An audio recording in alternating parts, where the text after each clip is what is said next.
Salut tout le monde. L'autre jour, j'étais avec Félix, qui est un de nos utilisateurs Anyone Can Scale. Donc Anyone Can Scale, c'est notre formation qu'on a créée pour aider toutes les boîtes à trouver un modèle qui scale. Parce qu'on est convaincu que peu importe si tu as une startup, si tu as une boîte de service ou n'importe quel modèle de boîte, tu dois pouvoir améliorer ce modèle pour faire en sorte d'avoir une croissance très importante et bâtir quelque chose de grand.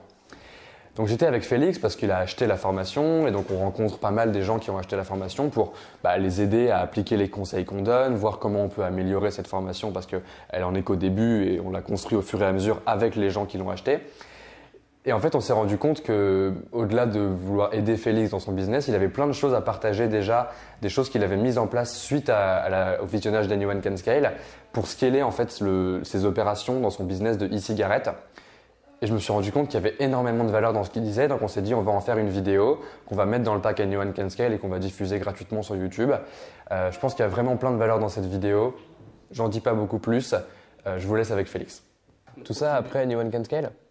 J'avais cette culture avant, mais oui, non, dans l'approche non, mais c'est clair. Je suis si content. Non, mais c'est cool. Non, mais si vraiment, content. ça a servi d'élément déclencheur qui a vraiment fait décoller ce truc-là. Et en peu de temps, parce qu'en 2 mois, quoi.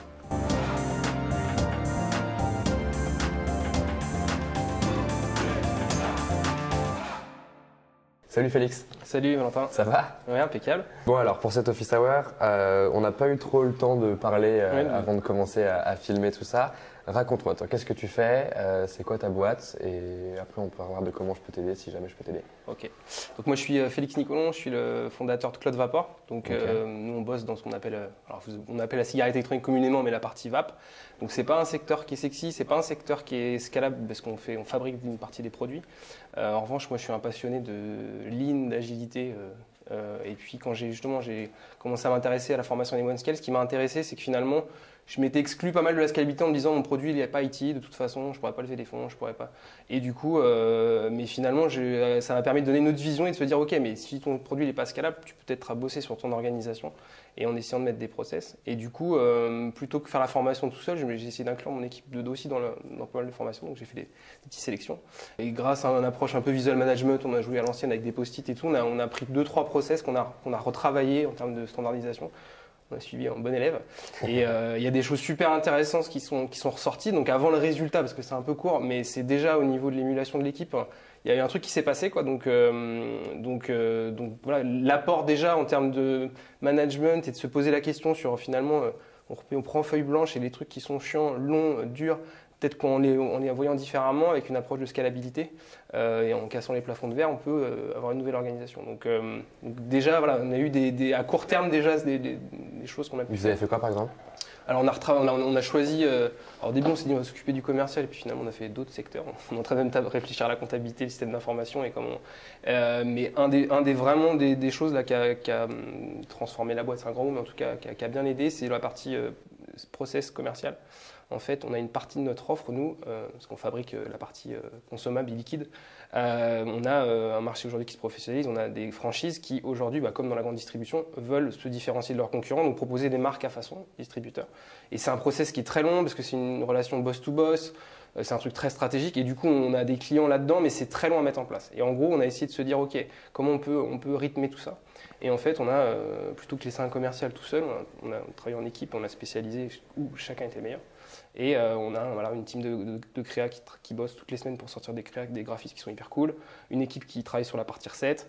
Et on a processé jusqu'à la landing page, des vidéos pour justement que toutes les semaines, on a 5 créations qui partent, que le client reçoit. Il a 20 jours pour valider ou pas valider. Okay. C'est le premier qui se décide.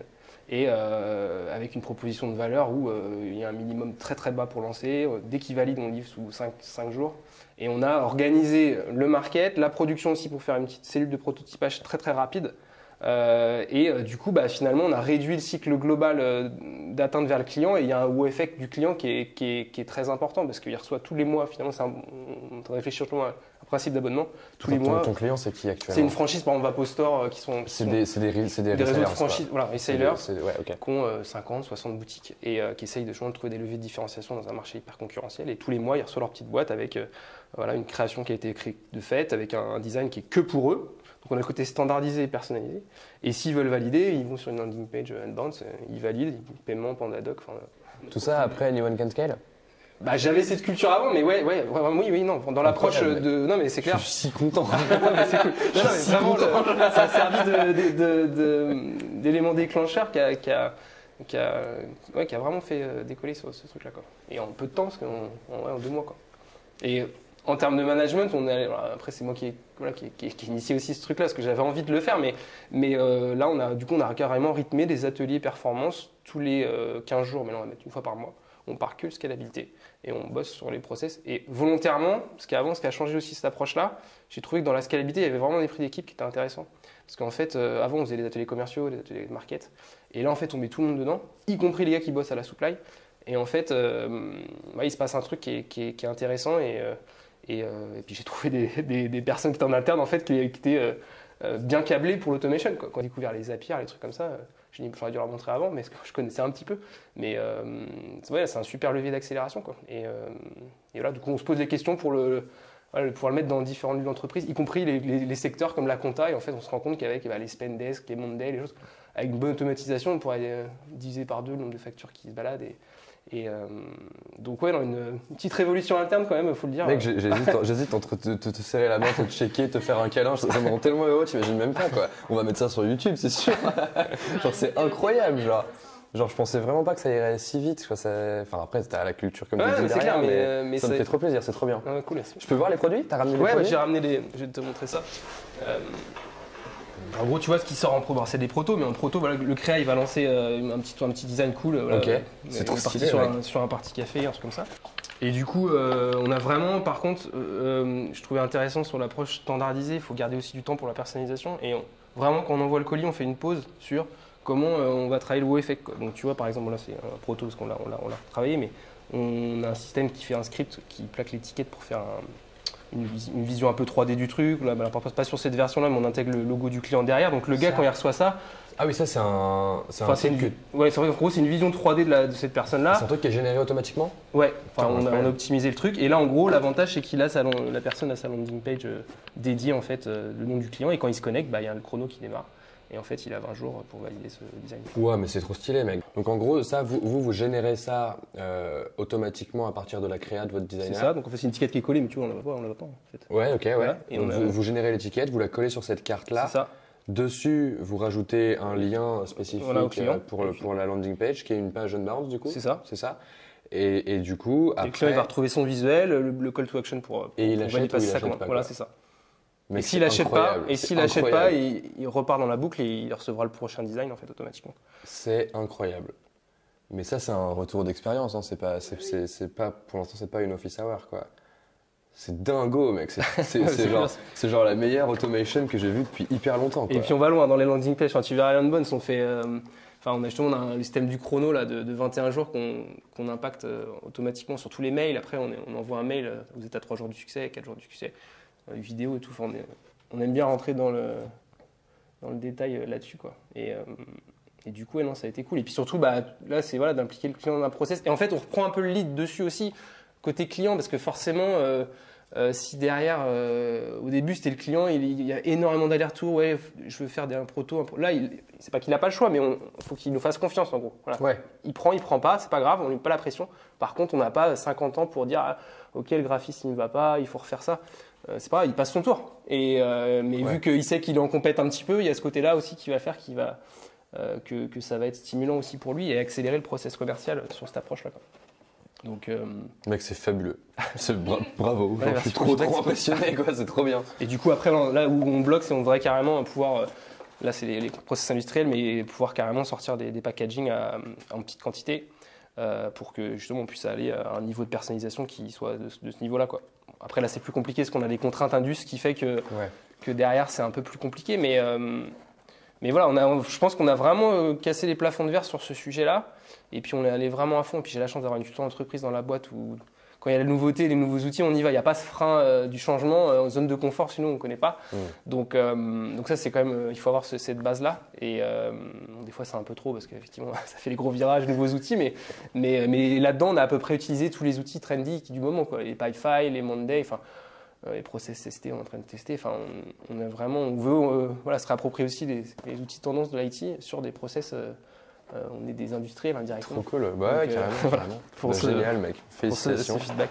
Comment je peux t'aider pour la suite? De quoi tu as besoin? C'est quoi tes challenges? Bah, les challenges là, c'est cool d'avoir parce que nous on est dans notre bulle à faire notre petit truc, donc c'est intéressant aussi de pouvoir échanger et puis voir qu'on a un feedback positif aussi sur ce qu'on fait, parce que c'est intéressant. Après voilà, moi je sais pas quels sont les projets après pour les prochaines saisons. C'est d'arriver aussi, parce que c'est plutôt on va dire une cible boss quand même, CEO, mais de justement comment on arrive à se servir de votre contenu de formation pour la diffuser un petit peu en interne. Donc moi j'ai fait sous forme d'atelier, mais je trouve qu'il y a peut-être quelque chose là-dessus à peaufiner, parce que si le boss arrive à retranscrire ça derrière en interne, c'est plutôt assez positif. Après moi j'aimerais bien l'aide que je peux avoir, là pour l'instant j'aimerais bien les confronter aussi aux stats, parce que là les indicateurs, on a eu déjà des retours clients comme quoi ils étaient impressionnés, mais on n'a pas closé tout de suite encore. Donc peut-être avoir un feedback sur les landing pages, et puis une fois qu'on a des indicateurs de retour ou qu'on peut-être plus nous faire un petit feedback sur la manière dont c'est fait, les outils qu'on n'aurait pas pensé, des outils aussi que voilà, c'est plus peut-être un peu trop personnalisé, mais c'est plus un feedback là-dessus. Après je ne les ai pas en tête comme ça, mais en tout cas sur la partie équipe, ça va être le chapitre 3 d'Anyone Can Scale sur comment tu scales une équipe, qui est un sujet que je maîtrise mal moi perso, qui est pas simple aussi. Qui est pas simple et que j'ai pas vu beaucoup. En fait moi ce qui est là où je sais donner des conseils, c'est quand j'ai vu beaucoup de boîtes passer qui ont ces challenges là, des boîtes qui scalent des équipes, j'en ai pas vu beaucoup. Oussama par contre, oui vraiment beaucoup, donc j'ai hâte de savoir. Mais c'est vrai que c'est assez chouette. En plus l'esprit stratégique d'Oussama permet de. Bien sûr. Enfin, genre moi le plan d'Anyone Can Scale chapitre 1, j'étais là genre bah ouais en fait c'est tout simple, tu vois, d'automatiser, de scaler un process, c'est vraiment pas dur. Donc j'ai hâte de voir ce qu'il va apporter, parce qu'en plus nous ce qui est marrant c'est qu'Anyone Can Scale, genre là on est en plein dedans dans le chapitre 1 chez Coup d'État, tu vois, genre avec les tournages, on automatise le montage, c'est fait miroir, tu vois, ouais, on le fait en même temps. On va sortir le chapitre 2, ça va être au moment où on va vouloir scaler nos process de boîte, donc ça va tomber à pic. Après, on va faire notre scale d'équipe. Enfin, tu vois, je pense qu'on va vraiment suivre le truc, et c'est ça qui est chouette aussi dans le fait de créer des contenus au fur et à mesure. Mais donc, ouais, ça va venir. Je suis un peu moins bien placé pour t'expliquer comment scaler ta team. Je peux te parler de comment gérer une team au tout début, parce que je le fais moi chez Coup d'État. Vous êtes combien là actuellement? Là, on est une quinzaine. Quinzaine. Okay. On espère se développer, continuer à se développer derrière. Du coup aujourd'hui, c'est quoi? Qu'est-ce qu'il y a comme problématique qui t'empêche de faire plus de croissance? Après nous, là c'est vraiment une fois qu'on a cette culture du scale interne, il y a quand même ce frein-là que quand on n'a pas un produit classé IT, la rentabilité fait que, enfin nous, dans les boîtes qui sont pas scalables par leurs produits, on doit que la rentabilité qui paye notre développement. Et ça c'est l'enjeu qui est compliqué, c'est qu'une fois que tu as réussi à scaler ta boîte, à un moment donné tu es obligé d'augmenter ta structure de coût fixe pour grimper, mais sauf que ça il y a que ton chiffre d'affaires qui le paye. Donc là typiquement ce qu'on a mis en place, on a consommé beaucoup de ressources pour mettre ce truc là, on optimise pas mal, mais ça coûte du cash de tester. La partie itération elle est coûteuse quoi. Et le problème de mon business et de nos business, c'est que on n'a pas accès forcément à l'aspect levée de fonds, parce que eux, forcément, ils cherchent un produit scalable. Donc, je pense que ça peut être la difficulté, c'est qu'une fois que justement on a réussi à scaler son organisation, en face, il y a un banquier qui va te faire un prêt. Enfin, on a des leviers de financement qui sont assez classiques. Donc, je pense que ça peut être les problématiques qu'on peut rencontrer de financement, justement, de se dire à un moment donné, ok, l'autofinancement, si tu scales en interne, il faut aussi financer ces scalabilités. Donc, je pense que c'est cette chose-là où j'ai pas encore les réponses. Là-dessus sur la partie business model finalement de scaler ce truc quoi. Donc après je suis pas arrivé avec un besoin là-dessus, moi ça me faisait plaisir de partager ce truc-là parce que je pense que justement il y a des personnes qui peuvent se reconnaître, alors pas forcément sur la partie indus produit, mais si la cible effectivement c'était des personnes qui n'ont pas un produit forcément scalable, je pense que il y a souvent des barrières mentales, on se dit ouais non mais ok ils parlent leur truc, mais Family ils accompagnent que des boîtes plutôt IT, mais oui mais non. Je veux dire, on est feed, toutes les boîtes qui font du produit à la base, quoi. Donc il y a Apple, quoi. Enfin, oui, voilà, Apple.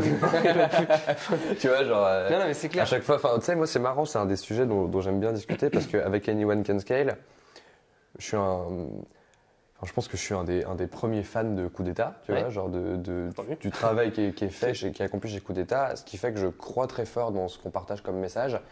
Et le nom Anyone Can Scale, résonne en moi très très fort parce que j'en arrive à un point où chez moi, la limite entre t'es une boîte de service qui scale pas et t'es une boîte qui scale, elle devient faible parce qu'en fait, est-ce que l'objectif c'est de faire une boîte qui scale ou est-ce que l'objectif c'est de faire une boîte qui cartonne, tu vois? Ouais, ça dépend où tu mets ton curseur.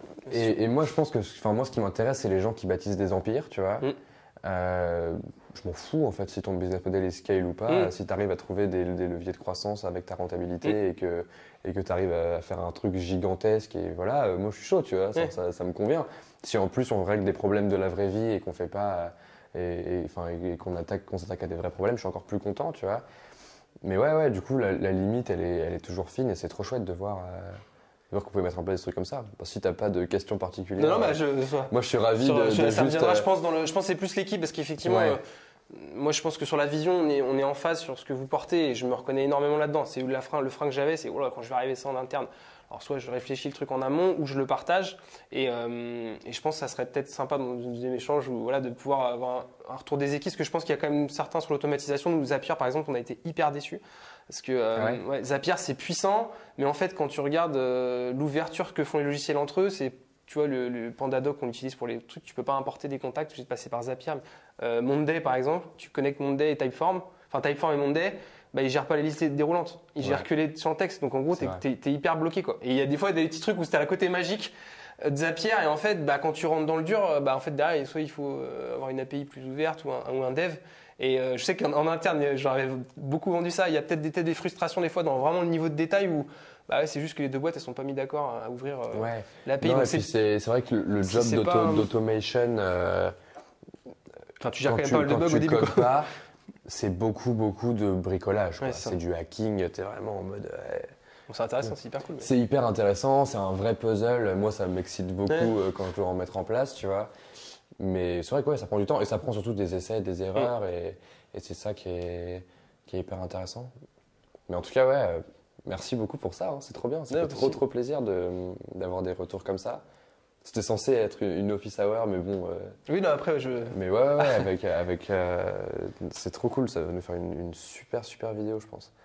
Et après, effectivement, un des sujets que je trouve intéressant, justement, nous, on n'a pas commencé, mais de prendre des trucs dans l'entreprise qui sont la comptabilité. Moi, c'est aujourd'hui, la comptabilité, c'est un des freins où je me dis, mais en fait, il y a tellement de contraintes juridiques, alors même s'il y a des payfits, des trucs qui révolutionnent pas mal de choses. Ils sont trop forts. C'est pas, c'est pas simple à scaler à tous les niveaux, quoi. C'est clair. Mais je pense que quand je vois des grosses structures très classiques, c'est dommage. Sûr qu'il y a des connexions là-dessus qui peut libérer des services entiers de paperasse et de choses comme ça. Donc ça, c'est un sujet qu'il faut qu'on attaque en interne, que je pense que tout le monde a la problématique, parce que même si on a des outils sympas, le taux de facture, les trucs perdus, les tickets, les machins, ça reste. C'est clair. En termes d'outils de gestion, c'est compliqué. C'est clair. Mais, et c'est quoi, toi, les prochaines milestones, alors? Les premières milestones, c'est réfléchir si on peut l'appliquer à l'international, cette approche-là. Parce que finalement, avec l'approche classique qui est faire des salons, mettre un commercial, enfin une acquisition assez tradie, parce que je rappelle qu'on est dans un secteur réglementé, on ne peut pas faire de pub. Donc autant dire, c'est très compliqué. Justement, on se dit que finalement, vu qu'on simplifie vachement le process sur l'acquisition, il suffit qu'on traduise l'étiquette d'une langue différente et qu'on se cale à la réglementation. Mais du coup, ça peut ouvrir des pistes sur la partie internationale. Donc faut qu'on teste, mais ça, par contre, là, du coup, je maîtrise moins. Est-ce que justement, sur la partie scalabilité, l'approche langue, c'est juste une histoire de langage une fois que tu as ton process ou il faut l'adapter en fonction des... Moi, je sais qu'à l'international, ce que je dis toujours, c'est que tu as une barrière légale et une barrière de culture. Qui n'est pas que la langue, tu vois, qui est aussi comment les gens consomment, éventuellement comment tes magasins qui achètent tes cigarettes électroniques ont l'habitude de commander, etc. Donc ça demande une certaine observation du terrain pour en fait faire un peu la même chose que ce que tu as fait en France quand tu as commencé, tu vois, observer quels sont les process, comment ça fonctionne, etc. Donc le refaire et établir un playbook en fait, tu vois.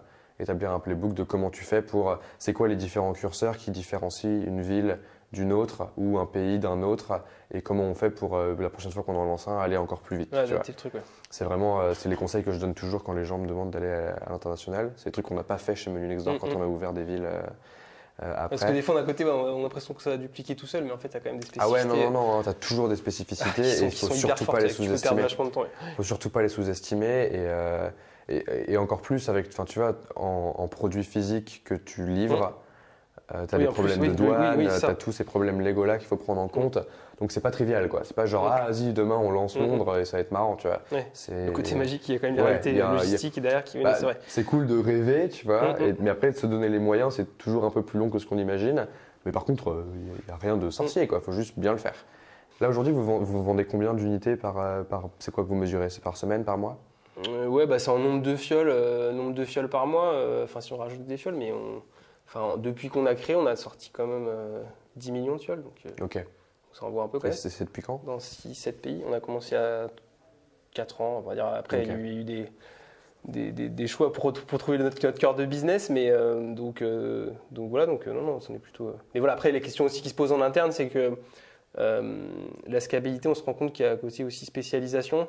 Et que finalement, je sais que par exemple, il y a pas mal de boîtes qui fabriquent des produits, mais qui finalement, ils ont gardé une partie de la production qui ne sont pas gardées. Donc on se pose ces réflexions aussi là. Quel est notre cœur de business? Et si effectivement on est hyper bon sur la personnalisation, est-ce qu'on ne garderait pas juste cette partie-là et s'appuyer sur l'industriel? Donc, il y a aussi ces réflexions de partenariat. Parce qu'on voit qu'au niveau market sell, c'est quand même là où on est le meilleur. Et puis quand tu es limité comme ça par la loi et les réglementations, il faut maximiser tous les canaux qui sont dispo. C'est ça. Donc il y a des choix de business model à peut-être refocus pour dégager de l'énergie sur ces sujets-là qui, je pense, qui vont être intéressants. Quoi. Bon, trop cool. Voilà. Trop cool. Félix, merci beaucoup. Merci beaucoup pour ce témoignage, ça fait trop plaisir. Et je suis ravi que tu fasses partie de la communauté New Can Scale. Merci à toi. C'est trop bien. Merci. Introduction au retour d'expérience de Félix. Voilà. C'est bon là? Ok. Salut à toutes, salut à tous. On se retrouve aujourd'hui pour une petite nouvelle vidéo un peu spéciale. Voilà, super. Yo la famille. Je vais refaire. Non, putain, c'est trop dur. Mais attends, je vais... Que voilà, genre voilà, super. Voilà, c'est super. Voilà.